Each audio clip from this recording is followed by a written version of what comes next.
आज हम ताजमहल के उस हिस्से की बात करेंगे जिसे देखने का सपना हर लोगों का होता है। ताजमहल के ऊपरी हिस्से में आखिर क्या है जिसे देखने के लिए हर इंसान इतना बेकरार होता है। एक बात जो हम बिल्कुल दावे के साथ यहाँ पे कह सकते थे कि ताजमहल जितना दूर से खूबसूरत दिखता है उतना करीब से भी उससे ज़्यादा बेहद खूबसूरत दिखता है।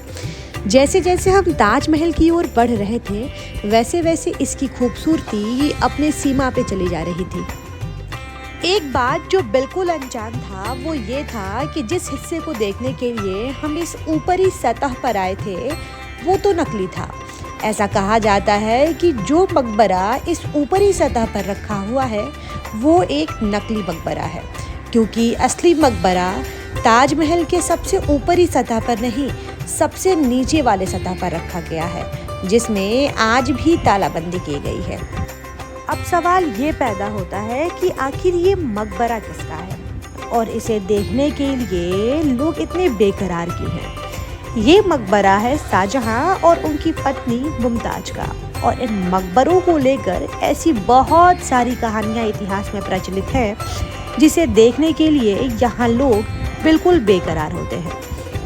यूँ तो आप इस मकबरे का दर्शन बहुत देर तक तो नहीं कर सकते हैं, लेकिन हाँ, आपको इसका एक चक्कर काटने को ज़रूर मिलेगा और धीरे से आपको यहाँ से ताजमहल के पिछले दरवाजे की ओर निकाल दिया जाएगा जो ऊपरी सतह पर ही है, और वहाँ से यमुना जी के दर्शन आपको काफ़ी आसानी से हो पाएंगे।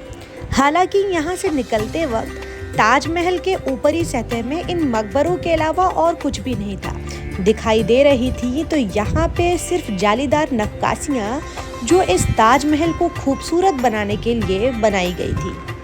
ताजमहल के ऊपरी हिस्सों में भी सेम वही इंडो इस्लामिक पैटर्न के फूल पत्ते बनाए गए थे जो इसके बाकी हिस्सों में दिखाई दे रहे थे, और सामने का नज़ारा बेहद खूबसूरत था क्योंकि सामने यमुना जी बहती हुई दिखाई दे रही थी, तो उसके दूसरे हिस्से में मेहताब बाग भी दिखाई दे रहा था। ये मेहताब बाग वही जगह है जहाँ पर शाहजहां ने अपनी मरती हुई पत्नी मुमताज से वादा किया था कि वो एक काले रंग के ताजमहल का निर्माण कराएगा जो सफ़ेद रंग के ताजमहल से, यानी इस सफ़ेद संगमरमर वाले ताजमहल से बिल्कुल विपरीत दिशा में होगा, यानी कि वो यमुना नदी के उस किनारे होगा।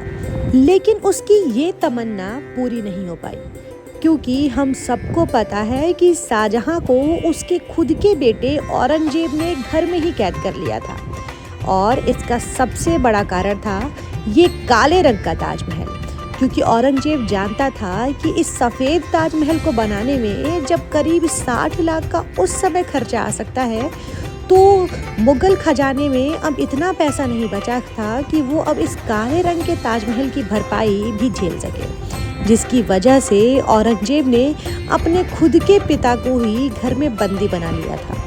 लेकिन इन सभी बातों से हमें ये तो पता लग गया कि जिस मकबरे को हम अभी तक देखते हुए आ रहे थे वो असली मकबरा नहीं था। असली मकबरा तो इस ताजमहल के सबसे नीचे वाले सतह पे था, जहाँ पर और भी माना जाता है कि बहुत सारे कमरे स्थित होंगे। ये रही हमारी अब तक की ताजमहल की कहानी, जिससे मैंने आपको रूबरू करा दिया। अब हम इतिहास की किसी और पन्नों को पलटेंगे जहाँ की कहानियों को हम आपको पर्दाफाश करेंगे। तो मिलते हैं अपने नेक्स्ट एपिसोड में। बस तब तक के लिए थैंक यू सो मच।